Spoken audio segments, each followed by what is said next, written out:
Welcome to the Accidental Business Owner podcast, the show that lifts the lid on what it really takes to grow, scale and successfully exit your business without losing your sanity, soul or savings.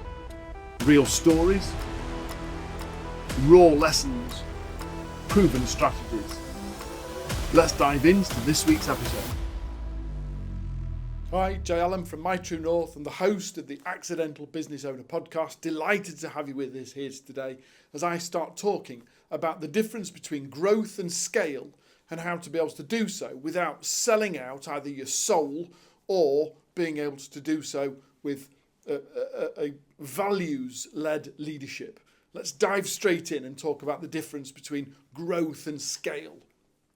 So there are a number of people out there. I hesitate to think about if I was to go into perhaps LinkedIn and simply type in Business Coach UK as to how many hundreds of thousands of people now profess to being some form of business coach or having it as part of their title. Now, don't get me wrong, I'm not all for qualification and not lived experience, but I do have a particular foible with regards to people who profess to being a business coach, and then when you subsequently ask with regards to which coaching methodology do they use, who's their supervisor, what support mechanism do they have as a coach, which methodology or which learnings did they take it from, and their coaching stance is you often find them either look blankly at you or simply say, well, no, I'm coaching people through prior experience. I used to do this and I'm now teaching people how to do so. Well, there's a huge difference between teaching and coaching. So teaching is educating people on what you did or in a certain methodology, and coaching is asking the right questions to enable the person being questioned to be able to find the answers for themselves. So one, teaching is not coaching and coaching is not teaching, and then subsequently, if you've not had any form of methodology, if you haven't got a support mechanism behind you, then, well, what happens if you undo a can of worms or there's a problem or something that you can't help and resolve there and then? So I'm very proud to be not only a member of the Association of Professional Coaching, but 4 years ago now, was awarded fellowship of the association for ethics in coaching. So one, I am very grateful for the acknowledgement and the accolade that's been bestowed upon me because of my devotion for learning and sharing and supporting a coaching environment, but then subsequently moving into that of mentorship in order to be able to say, well, how do I help and support and bring all of these things together to move from growth to scale? So what is a scale and exit mentor, and how does it differ from that of a business coach? And how do we scale without selling out? Well, first of all, growth is about growing the top line figure, the vanity matrix, growing the revenue, growing the amount of customers that we serve, the amount of revenue that subsequently generates, the size of business that we subsequently become. But subsequently, if we stick to a typical growth model, you typically expect costs to rise in line with the growth. Once I'm busy, I've got to be able to take on somebody else in order to be able to take on more customers. And as a result of that, I've now got a new salary to take on board and some tax and some insurance and some incentives to be able to do so, some product and service to be able to look after that new member of staff. And then perhaps we've got a building to be able to create and a space to be in. And so our operating costs will rise often in line with the growth that we are seeing. And I've spoke previously about the risk of either going, i.e. running out of money, going broke, or growing broke. And what I mean by growing broke is simply that although you're growing, the rate of costs overtakes the rate of expansion. And during that period, you've got more going out than coming in than you can't sustain, and you've grown broke. That might be that you've taken on a member of staff and you've had to buy a car and a phone and a laptop, and you've had some significant internal expenses before you've generated enough income. Maybe that new member of staff has been taken on, but now needs training and support and guidance before they can become a fee generator in their own right. And if we haven't got the sustainable money in the business, the rainy day fund, in order to be able to reinvest in the CPD of a new member of staff, then maybe that short period of time between taking them on and paying their first salary and them generating enough money to be able to qualify for that, that could subsequently cause us to fall into that growing broke territory. And that if we haven't got residual cash in the business, could leave us high and dry, and possibly even that the business owner ends up having to put some cash back into the business in order to be able to remain and retain afloat. Whereas scale is about how do we continue to grow this and create a far more lucrative top line figure, whilst monitoring the residual cost figure and creating a bigger gap between the two. That although we acknowledge that this may grow, that it doesn't grow at the same rate that the top line figure grows, and there becomes what we call more fat in the business, more profitability, more revenue that isn't being eaten up as a direct result of growth. And we could do that from 5 different aspects. And whilst we could concentrate on each one in turn, what we often find, particularly when you've got equity or cash being brought into the business, either investment or seed fund or private equity into the business, that they'll have models that I help people to be able to implement all 5 models simultaneously, to be able to see the trajectory go through the roof in order to be able to create a better multiple. And scale is all about being able to grow one, accelerate the growth of one, without it having a direct impact or an associated impact with the costs involved in a business. And then subsequently, the scale and exit mentor isn't just about being able to, when you're ready to retire or when you're ready to exit or sell the business, I'll help you to do so. It's about understanding the value of being able to prepare a business for exit so it's exitable when you are ready to do so. So you could leap to the next opportunity, or if something was to subsequently change within either your personal life or professional life, that you've got an asset that you've been building that is easy to move along and sell on, as opposed to having the impact of you leaving and it all crashing or falling off a cliff and having to make redundancies or close the business as a direct result of your direct involvement not being party to it. And like I say, being a scale and exit mentor, my job is to be able to accelerate speed of growth, reduce or slow down the speed of expenditure to be able to create this additional revenue in the business, and prepare for you to be able to exit, should you choose to do so, at some stage in the future.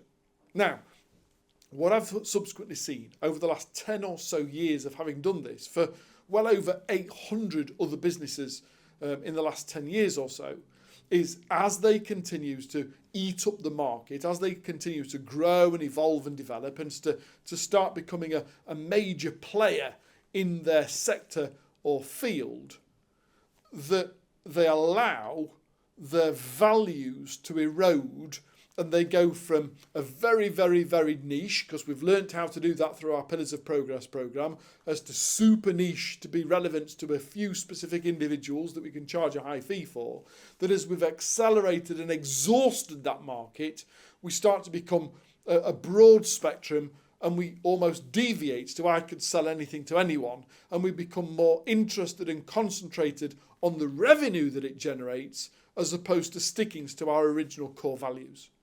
So today is all about being able to say, how do you scale? How do you move from growth to scale to prepare for exit and to increase asset value without selling out your soul and all of the branding and the reputation and the culture that you've created in order to be able to get there in the first place? And the best thing I can possibly do is to talk to you about a client I worked with about 3 years ago now called Roger. Roger and his wife ran a really, really efficient manufacturing business in the northwest of England. They'd set it up pretty much from when Roger first finished university and qualified. He subsequently met his wife. She got brought into the business and she started running the back office and the admin. She then went away and qualified as a bookkeeper and started to do some, I say basic accountancy skills. She wasn't a fully qualified accountant. She'd done a little bit more than bookkeeper. She was somewhere between the two, and she became the company's finance officer and ran the back office as general manager, office manager, and the finance manager to the business. And the two of them had built quite a significant and sustainable business. They've got about 40 odd staff. They've got 2 shift systems now in place, an early and a late, and they were doing okay for themselves. There was some good revenue running through the business. It was a good, typical growth model manufacturing business.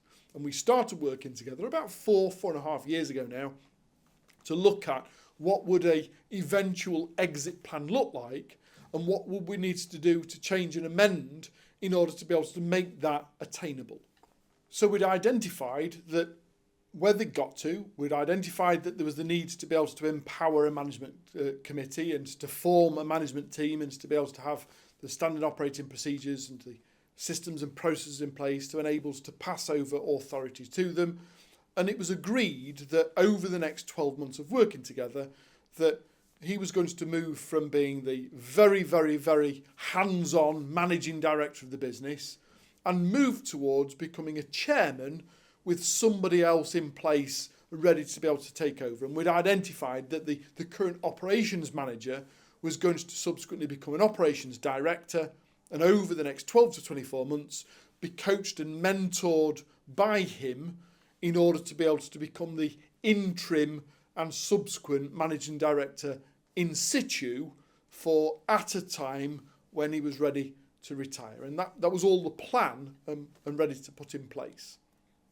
However, what we identified when we first started speaking to a very loyal operations manager and a delight to have worked with them.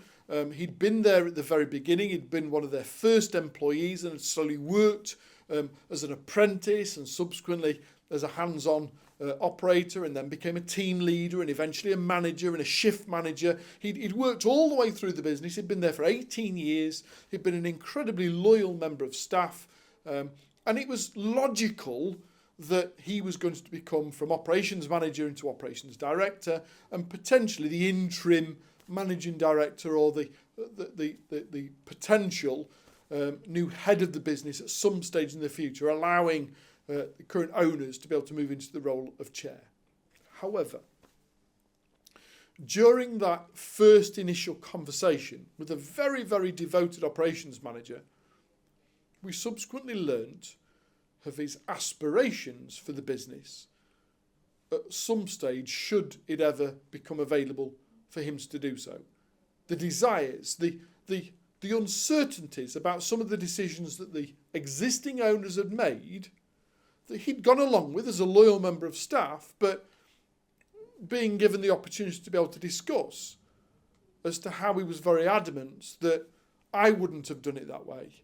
I would have done this, I would have done that. This is the way I would do things. And he wanted to be able to make his own stamp on things. One of the things in particular is about 2 or 3 years earlier, there'd been a rather lucrative opportunity to be able to branch out and operate within the United States. There'd been a series of conversations. The US and a large company had come over to be able to have conversations with them. They'd subsequently flown over to the US and met this firm in Mississippi to be able to discuss what that might look like. And there'd been a 6 or 7 month conversation and progression towards potentially working to be able to break into delivering to the US market.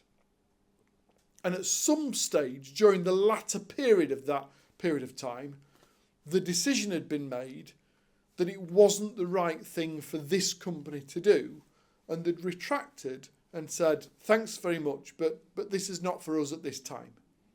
And although the decision had been made and it had been finalised and, life had moved on for the last 2 or 3 years, during a conversation 3 years later, as a potential for the ops manager to move into the role of ops director, he brought up that he'd felt that this was the wrong decision to make and that he would go back and try to renegotiate that conversation. And what we found interesting was that whilst he was an incredibly loyal member of staff, he held a grudge.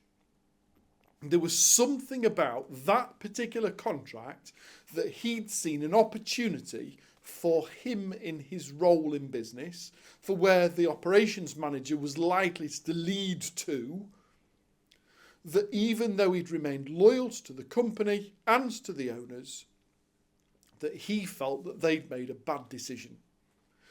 He hadn't been privy to the fact that the US company hadn't got the best of reputations for sustainability, for carbon footprint, and particularly for the disposal of waste. There'd been a number of fines along the way for the way in which this US company had pretty much run roughshod all over a lot of the sustainability expectations of a business. There'd been some fines and penalties in place for illegally disposing of waste, for impact on the local population, particularly the marine population, by pumping illegal substances into a local reservoir. And it had been part of this that they'd learnt about, that they decided that this wasn't the right partnership in place. And yet the ops manager hadn't been privy to these conversations, and despite us having informed him of that situation, it hadn't changed his opinion.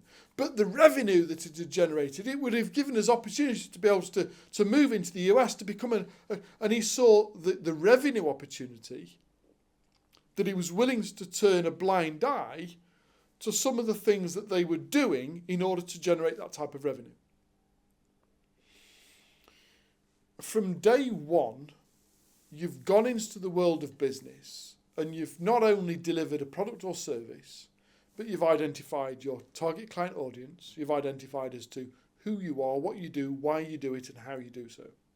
And you've built a reputation of the last 18, 19 years on living up to those promises and values. And the moment you sell out, the moment you turn a blind eye, the moment you don't do what you profess to do, you risk undoing all of that reputation in a single act. I'm certainly guilty of it myself. 2 businesses ago, I took on a new member of staff, quite a senior hire, quite a significant salary, and an expectations to be able to do so.